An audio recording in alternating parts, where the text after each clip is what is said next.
It does make a considerable difference to me having someone with me on whom I can thoroughly rely. Welcome to Watch Mojo, and today we're counting down our picks for the best movies with a mystery at their core, the solution to which is a primary source that drives the plot. A murder or death by misadventure is optional. I couldn't take the chance that you might destroy our tapes.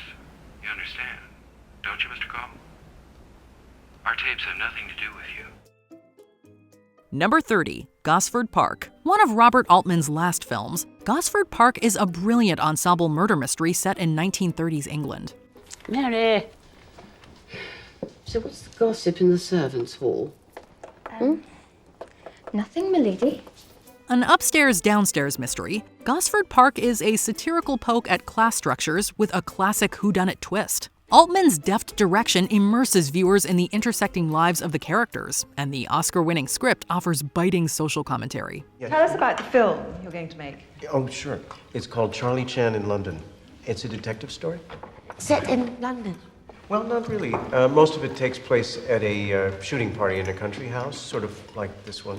The story unfolds at an opulent country estate, where aristocrats and their servants gather for a weekend hunting party. When the wealthy host is found murdered, tensions simmer as secrets and resentments surface. Lady Trentham, if you would be kind enough to join us for some questions. If you wish, Inspector. I'm afraid I won't be much help. But I suppose on a day like this, we all have to pull our weight. With a star-studded cast including Maggie Smith, Helen Mirren, and Clive Owen, every character adds a layer to the intricate plot. Lost him, he'll never know me now.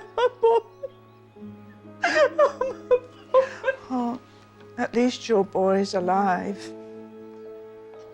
He's alive. That's what matters. Number 29, Prisoners. Alex Jones, unfortunately, has the IQ of a 10-year-old. There's no way that someone with the IQ of a 10-year-old could abduct two girls in broad daylight and then somehow make them disappear. Director Denis Villeneuve may be known today for his science fiction efforts, but Prisoners from 2013 is a great example of how the director was able to craft a compelling mystery. The question of who abducted a pair of young girls resides at the center of this film's narrative. This already tense scenario is enhanced by the strong performances of its leads, Jake Gyllenhaal and Hugh Jackman, although the entire ensemble here is great. Prisoners asks a lot of questions from its audience, specifically concerning justice, punishment, and parental quests for difficult answers. You think someone's looking out for our girls the way you're looking out for him? Oh.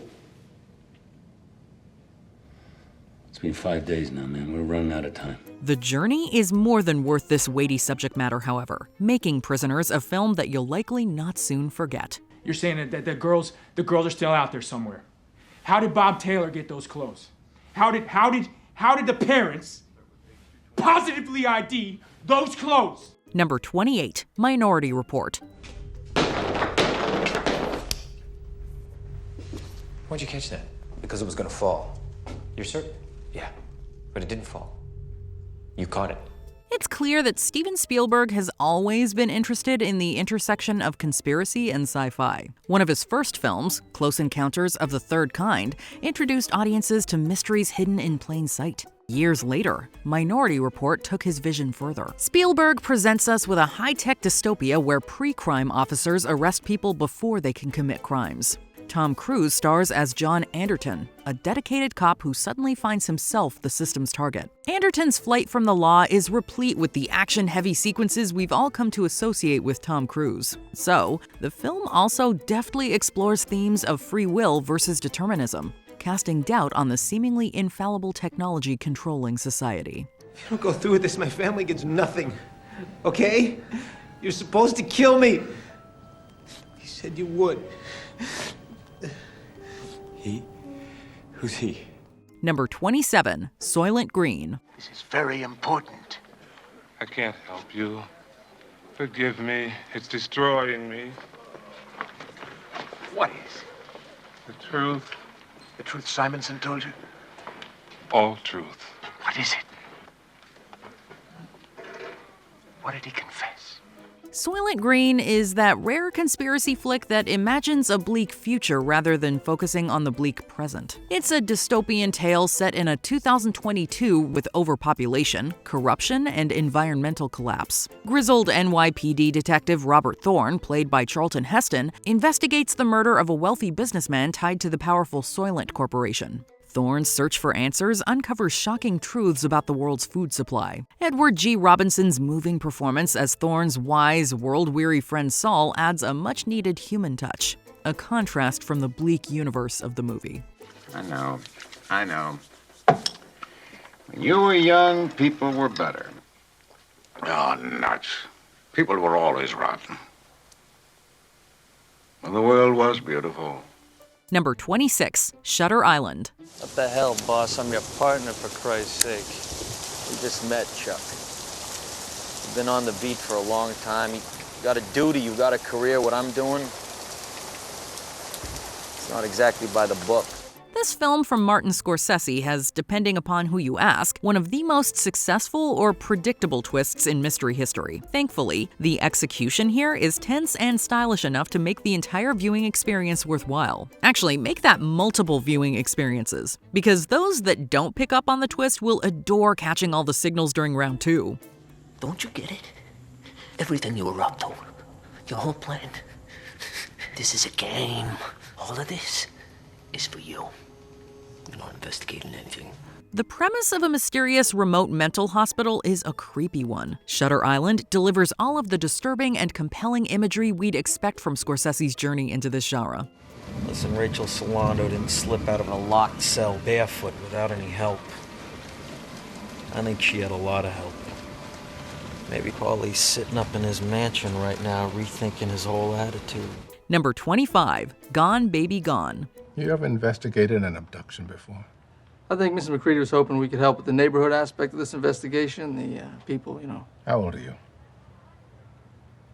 I'm 31. Ben Affleck proved that he could direct as well as act with this satisfying thriller from 2007. Gone Baby Gone deals with the troubling subject of child abduction and is set within Affleck's beloved city of Boston. This location becomes a character unto itself as Michelle Monaghan and Casey Affleck's detectives attempt to solve the case. So you knew Detective Rassant?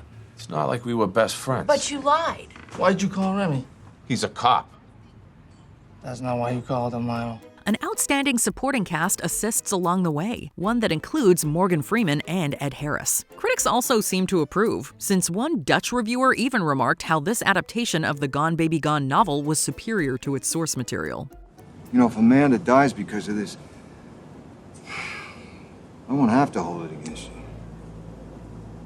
You'll hold it against yourself for a long, long time. Number 24, Charade. Well, wasn't it Shakespeare who said when strangers do meet in far-off lands, they should ere long see each other again?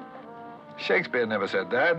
How do you know? 2 years after dazzling audiences in Breakfast at Tiffany's, Audrey Hepburn co-starred with Cary Grant in Charade. That's the trouble. You're too old for me. Can't you be serious? Oh, you just said an horrible word. What did I say? Serious. When a man gets to be my age, that's the last word he ever wants to hear. I don't want to be serious. Mystery, suspense, romance. Charade has it all. Part romantic comedy, part crime caper, the two superstars ride the waves of intrigue and romance from the Alps to the streets of Paris. The chemistry between Audrey Hepburn and Cary Grant is electric. Where's the money? I don't know. They killed Charles to get it, but he must not have had it with him on the train. So they think he left it with you? But he didn't. I've looked everywhere, and if I don't find it, they're going to kill me. After a lovely mountain vacation, Regina returns to Paris and discovers her murdered husband's double life and missing fortune. She's drawn into a dangerous chase with Peter, a man of uncertain loyalties. With clever twists, sharp dialogue, and a memorable score by Henry Mancini, Charade captivates with each turn. Charade balances tension and humor, while immersing the viewer in a memorable European mystery. You're running out of time. I've come too far to turn back. I swear I'll kill you. Make up your mind, Mrs. Lambert, now.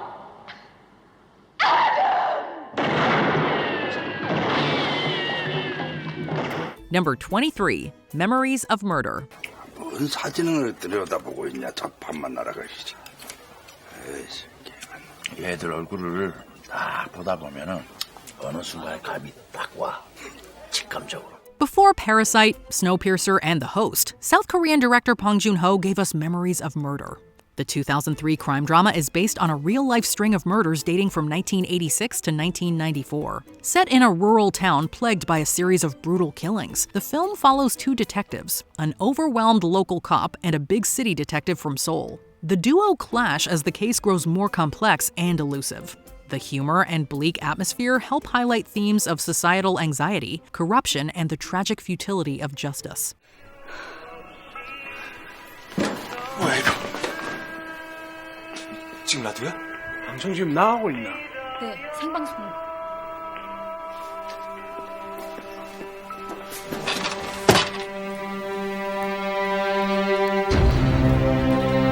아, 우시네. 비상사태부터 날리고. The cinematography and unsettling realism draw viewers into the detective's escalating desperation. 이름 안미선, 28세. 범행 추정 시간은 어젯밤 7시 반에서 8시 사이입니다. 너희 둘이 정신없이 싸우고 있을 때 그때 다 했구만. Memories of Murder is fundamentally about the toll of the unresolved trauma of crimes that wouldn't be solved for another 16 years. 내 눈 똑바로 봐.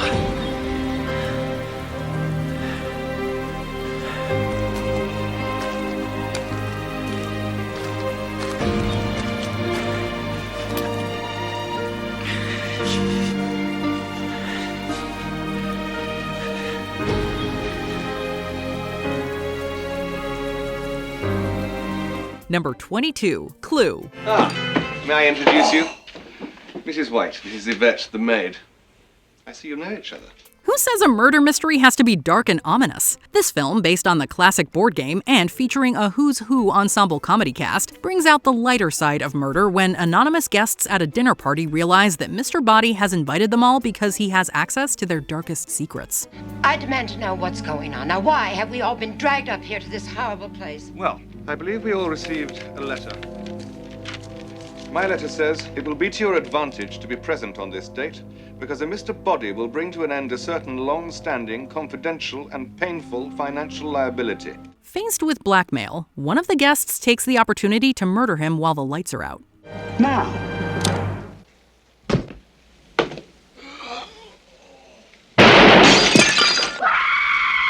Now, the guests must discover the true identity of the killer before they are killed next. When the film was originally released, different theaters were given one of 3 endings to create a unique viewing experience for each audience, so it's not surprising that Clue ultimately attained cult status. Start of the evening, Yvette was here by herself, waiting to offer you all a glass of champagne.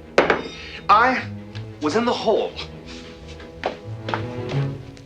I know because I was there.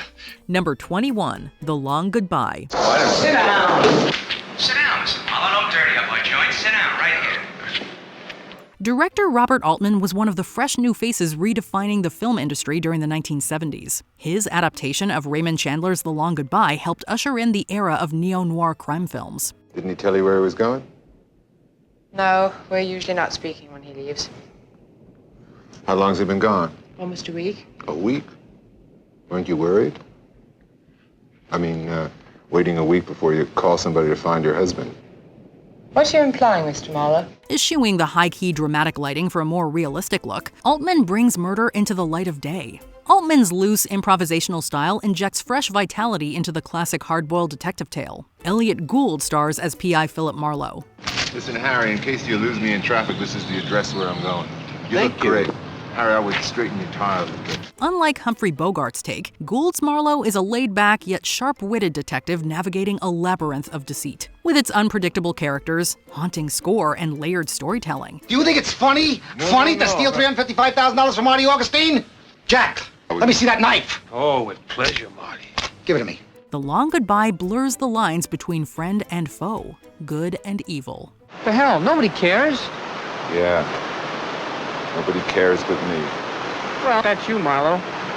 You'll never learn. You're a born loser. Number 20, Old Boy. 내 15년을 고스란히 갚아주겠다. 한 개씩 뽑힐 때마다 1년씩 넣는 거야. realize that the original Old Boy from director Park Chan-wook was released back in 2003, but if for some reason the twist here hasn't been spoiled for you, well, then our lips are sealed. This South Korean thriller captured the attention of many thanks to a brutal and maddening mystery regarding an imprisonment. 나요. 난 일종의 학자죠. 전공은 당신이고 5대 수학 학자. It isn't until the infamous climax of Old Boy that the reasoning becomes more clear, and the suffering of Choi Min-sik's character is finally revealed. It is a gut punch that feels like a Russian doll of uneasiness and perversion, sending shockwaves through any audience watching Old Boy for the first time. 아저씨 풀어준 이유가요.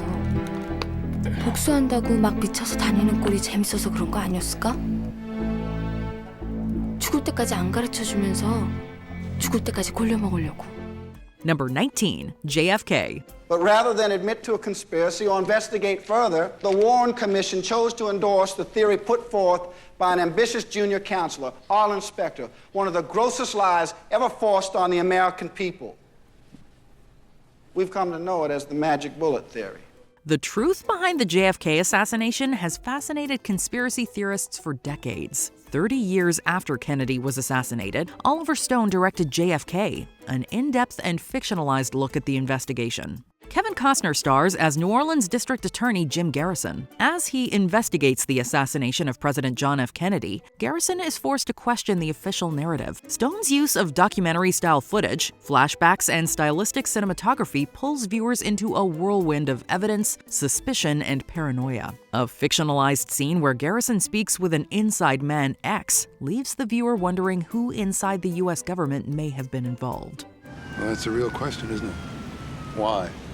The how and the who is just scenery for the public. Oswald, Ruby, Cuba, the mafia. Keeps them guessing like some kind of parlor game, prevents them from asking the most important question, why? Number 18, The Thin Man. What's the idea of telling me you knew the Wolf Girl just by sight? That's all I did, Lieutenant. That's the God's truth. Maybe I said hello to her.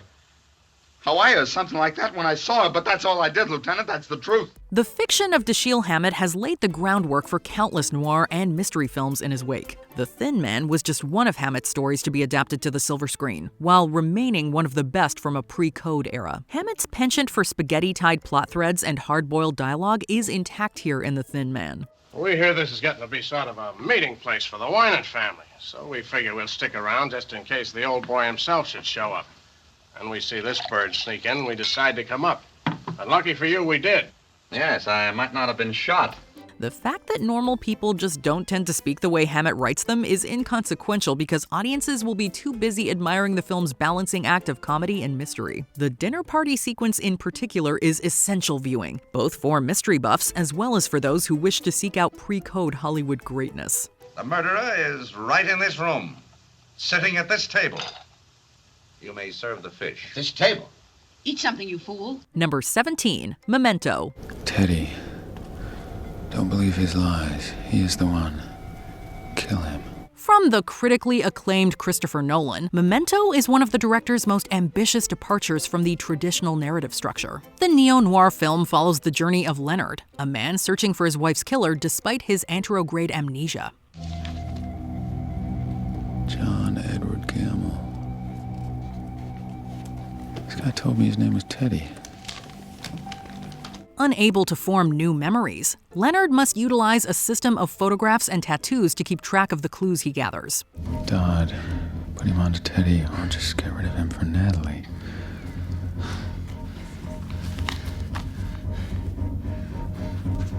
Dodd.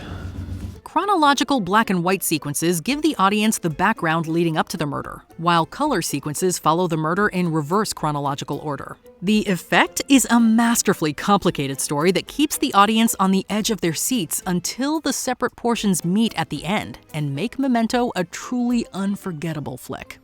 Number 16, Knives Out. We're ready for you now. We'd like to see you one at a time. All right.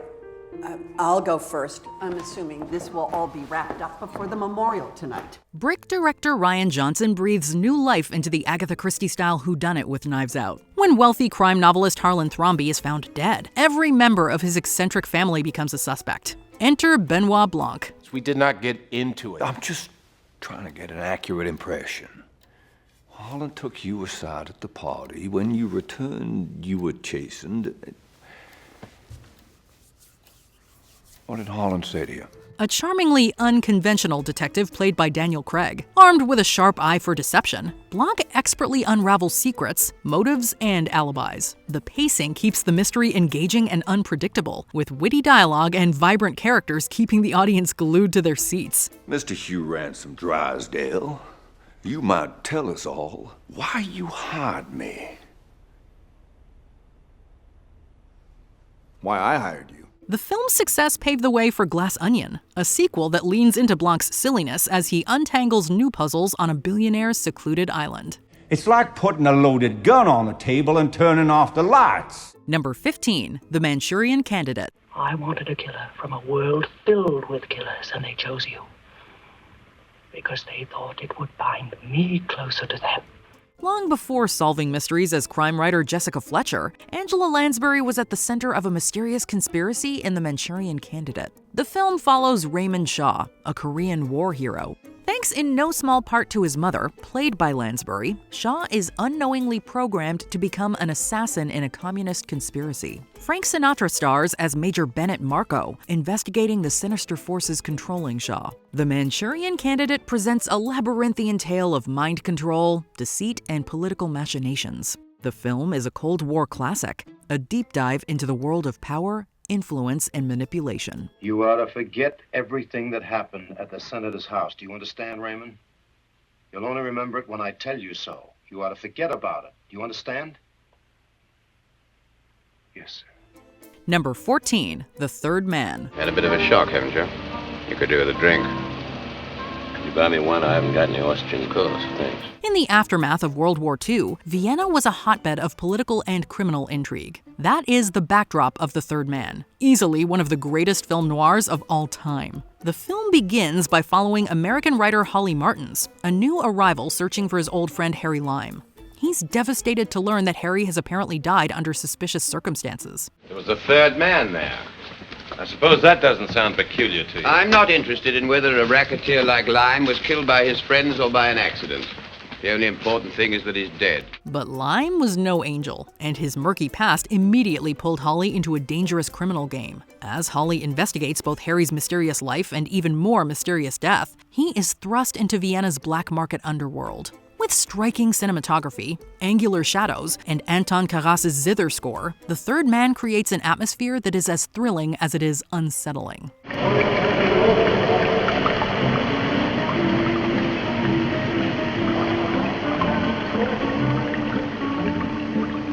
Number 13, Murder on the Orient Express. My name is Ratchet. Do I have the pleasure of speaking to Mr. Hercule Poirot? The pleasure, possibly, Mr. Ratchet. The intention, certainly. You asked me for a light. I offered you one, and you have not used it. This film is a classic example of the dark house horror genre, except for the fact that it takes place on a train. In this British flick, a group of strangers is trapped in an isolated location due to the amount of snow on the tracks. After a number of threats are made on his life, Ratchet implores Detective Hercule Poirot for protection. Uninterested in taking the case, Poirot declines. 10,000? 15,000. Mr. Ratchet, I have made enough money to satisfy both my needs and my caprices. I take only such cases now as interest me, and to be frank, my interest in your case is, dwindling. And the next morning, Ratchet is found dead in his cabin.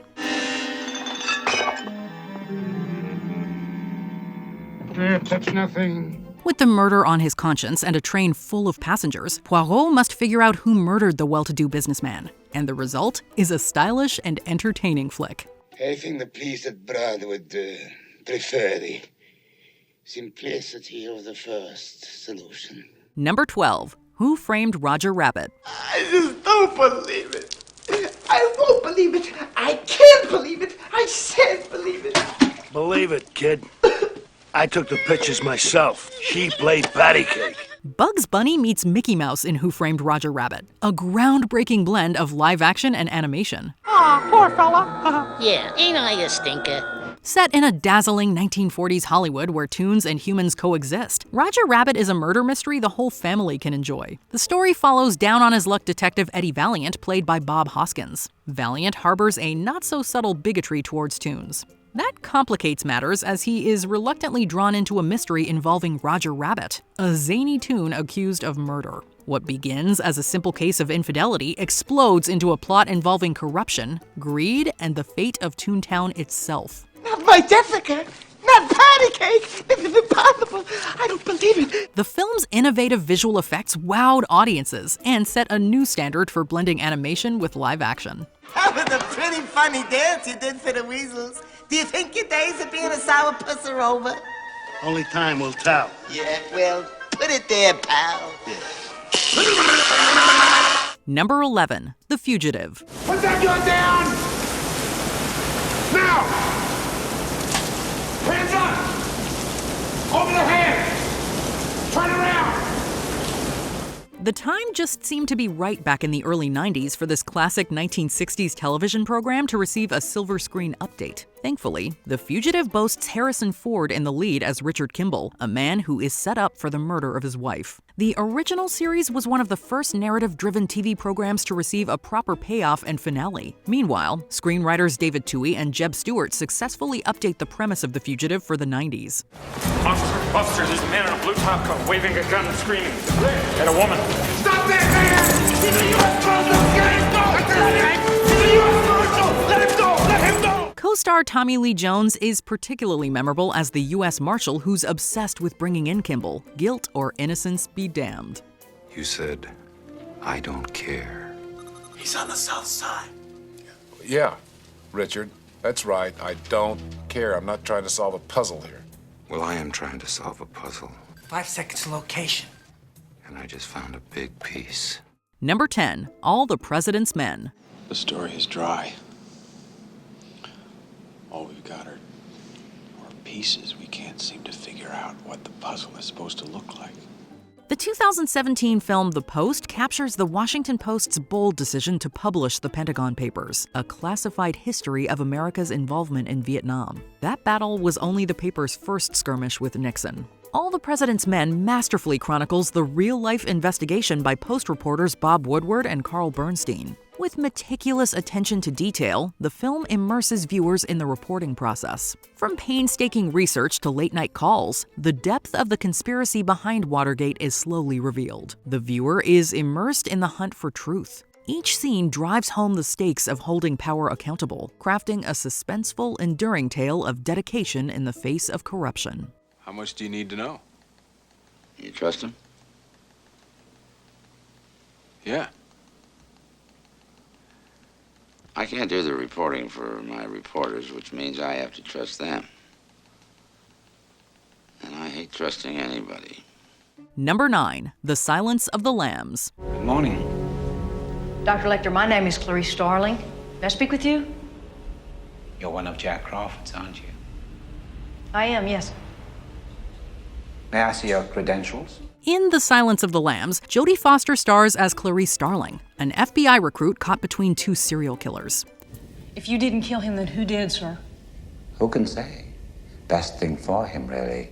His therapy was going nowhere. She's tasked with seeking the help of incarcerated cannibalistic killer Dr. Hannibal Lecter to catch Buffalo Bill, a brutal serial killer targeting young women. As Lecter and Starling engage in chilling cat-and-mouse conversations, he toys with her vulnerabilities while providing cryptic clues. Oh, we begin by coveting what we see every day. Don't you feel eyes moving over your body, Clarice? And don't your eyes seek out the things you want? All right, yes. Anthony Hopkins and Jodie Foster deliver iconic performances that elevate the film's unsettling vibe. It is a beautiful, slow-burn blend of suspense and complex character studies. The tense pacing, eerie music, and unforgettable dialogues have cemented The Silence of the Lambs as a landmark film. I do wish we could chat longer, but I'm having an old friend for dinner. Number 8, L.A. Confidential. Would you be willing to shoot a hardened criminal in the back in order to offset the chance that some lawyer... No. This entry contrasts the investigative methods of 3 drastically different detectives in 1950s LA. Ed Exley serves as the righteous hand of the law, agreeing to testify against crooked cops. Justice has to be served. Of course I'll testify. I'm glad you feel that way, Edmund. Most of the men don't. That's because they think silence and integrity are the same thing. Bud White is the hothead with a penchant for roughing up criminals. Jack Vincennes is just in it for the money he can make giving hot tips to tabloids about the latest celebrity arrests. Though their cases differ, the intricate way these detectives work together to solve them has made it both a critic and a fan favorite. Much of the story is based off of real events involving police brutality and gang-related crime, and that realism shows. Captain Smith has been assuming control of organized crime in the city of Los Angeles. This includes the assassinations of an unknown number of Mickey Cohen lieutenants, the systematic blackmail of city officials, and the murders of Susan Lefferts, Pierce Patchett, Sid Hutchins. Number 7. The Parallax View. The committee wishes to emphasize that there is no evidence of any wider conspiracy. No evidence whatsoever. One of the most interesting things to come out of new Hollywood cinema is the complete subversion of the protagonist. The good guy didn't always win. There is no better example than The Parallax View, a chilling tale of political conspiracy. The film follows journalist Joe Frady as he investigates the assassination of a U.S. senator. Frady quickly discovers the existence of a shadowy organization that recruits individuals for covert political killings. At first I thought these killings were related only to the Carroll assassination. It's much bigger than that. Whoever's behind this is in the business of recruiting assassins. As Frady digs deeper, he becomes ensnared in a dangerous game of cat and mouse. As the story progresses, the line between victim and perpetrator becomes increasingly blurred. Number 6. The Conversation. Those tapes are dangerous. You heard them. You know what I mean. Someone may get hurt. In between directing the first 2 Godfather films, Francis Ford Coppola delivered a woefully underappreciated masterpiece. Gene Hackman takes the lead as Harry Call, an audio surveillance expert. Hired by a shadowy figure known only as the director, Call uses his skills to surreptitiously record a conversation in a public park. The conversation, he learns, may or may not be part of a murder plot. As Call listens to the audio, he becomes increasingly obsessed with the lives of those he's spying on. Both his moral compass and sense of reality start to fracture. The cinematography and audio design are meant to make the audience uncomfortable. They are forced to figure out the lines between privacy and guilt, and between security and manipulation. Jack Tar Hotel, 3 o'clock, room 773. You'd kill us if you got the chance. Number 5. M. Dass ich dir auch schon mal gesehen habe, wie du hinter der Kleinen aus dem 4. Stock der Treppe aufgegangen bist. Du bist wohl verrückt, du Schweinskerl! Wer ist ein Schweinskerl? Ich oder er, der die kleinen Mädchen hier ist? Saukerl, du! The oldest movie on our list comes from Austrian-German filmmaker Fritz Lang. After a series of child murders, the police tried desperately to find the killer by shaking down known criminals. Verwerfung der Passkontrolle, Durchsieben der ganzen Stadt, Razzien. Immer neue, immer schärfere Razzien. Upset by the interruption of their businesses, the crime bosses take the matter into their own hands. M criticizes the ability of police to catch murderers despite the new forensic tools at their disposal, and warn parents about child neglect. Lang also presents the moral contradiction of criminals, including other murderers, who take it upon themselves to catch the killer. His first sound film, M is also notable for Lang's use of several new techniques that made it a cinematic masterpiece. Hey, warum habt ihr den Strickleiter hochgezogen?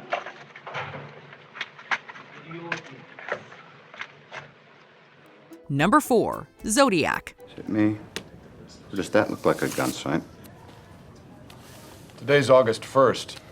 He wants his coat in the afternoon edition. If the Examiner doesn't have the balls to run it, we scoop the bait. Al, this man is talking about shooting 12 people. And not running this might make him do that. The Zodiac Killer was a prolific serial killer who terrorized the San Francisco Bay Area in the late 1960s and 1970s.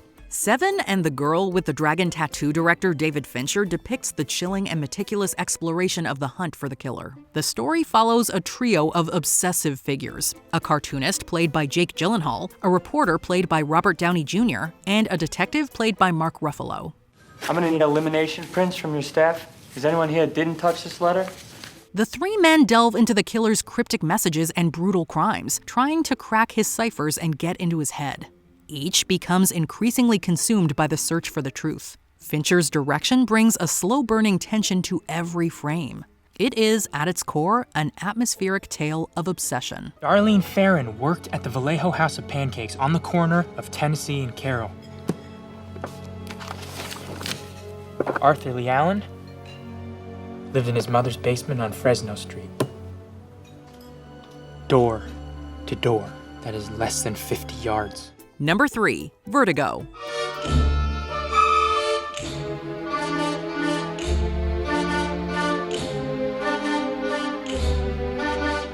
It took a director with a pedigree the likes of Alfred Hitchcock to knock Citizen Kane from atop its perch of Sight and Sound magazine's great films of all time list. Still, it's easy to see why films like Rear Window and Vertigo remain so beloved, since it taps into Hitch's legacy as the master of suspense. Vertigo remakes the French novel D'Entre les Morts with a remarkable amount of style.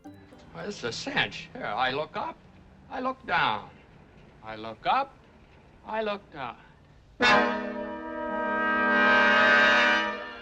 This can be seen in the ways Hitchcock displays the crippling fear of heights that torments James Stewart's detective John Scotty Ferguson. Additionally, Ferguson's history of regret and trauma makes his character interesting, as Vertigo taps into our own paranoia and phobias as misdirected members of Hitchcock's captive audience. Don't you see you've given me something to work on now? I'm going to take you down there to that mission this afternoon, and when you see it, you'll remember when you saw it before, and it'll finish your dream. It'll destroy it, I promise you. All right? Number 2. Chinatown. What seems to be the problem? My husband, I believe, is seeing another woman. No. Really? I'm afraid so. I am sorry. This Roman Polanski film tells the story of Jake Gittes, a small-time PI who spends his days chasing cheating husbands. How'd you get past the guard? Well, to tell you the truth, I lied a little. You look like you've done well by yourself. I get by. While investigating an engineer for the LA Department of Water and Power, Jake realizes he's been set up. The woman who hired him wasn't the real wife, and the next day, the engineer is found dead in a reservoir. In a place as dry as Los Angeles County, the price of water is going up, and someone is killing to control where it goes. The title symbolizes the feelings of confusion and frustration police often felt while investigating in Chinatown. You're dealing with a disturbed woman who just lost her husband. I don't want her taken advantage of. Sit down. What for? You may think you know what you're dealing with, but believe me, you don't. While the neo-noir flick itself earned 11 Oscar nods and a spot in the National Film Registry. He killed Mulray because of the water thing. I'm telling you, just listen to me for 5 minutes. Oh, lock him to the wheel of that car. Before we continue, be sure to subscribe to our channel and ring the bell to get notified about our latest videos. You have the option to be notified for occasional videos or all of them. If you're on your phone, make sure you go into your settings and switch on notifications. Number 1. The Maltese Falcon. Why were you tailing Thursby? I wasn't. Miles wasn't. But the simple reason we had a client. Who's the client? Sorry, I can't tell you that.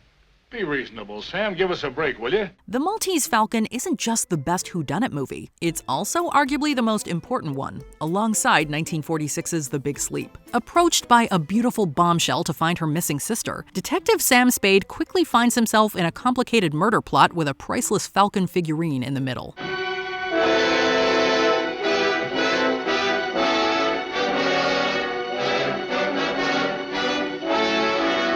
This film is notable for both the top-notch casting of Humphrey Bogart and Peter Lorre, as well as the technical direction of John Huston. Despite the Maltese Falcon being his first film, Huston was also able to use peculiar lighting and unusual camera angles to make it an iconic film. Huston also challenged the physical limits of cameras at the time with intricate flowing shots. We've got to have a fall guy. The police have got to have a victim, somebody they can pin those 3 murders on. 3, but it is only 2 because Thursby certainly killed your partner. All right, only 2 then. What difference does it make? The point is, we've got to give the police... Come, Mr. Spade. You can't expect us to believe at this late date that you're the least bit afraid of the police. All of these aspects combined make it a classic film noir murder mystery you cannot miss. Listen, this won't do any good. You'll never understand me, but I'll try once and then give it up. Which genre do you feel best vibes with a traditional mystery? Let us know in the comments. There is more evil around us here than I have ever encountered before. Check out these other clips from WatchMojo, and be sure to subscribe and ring the bell to be notified about our latest videos.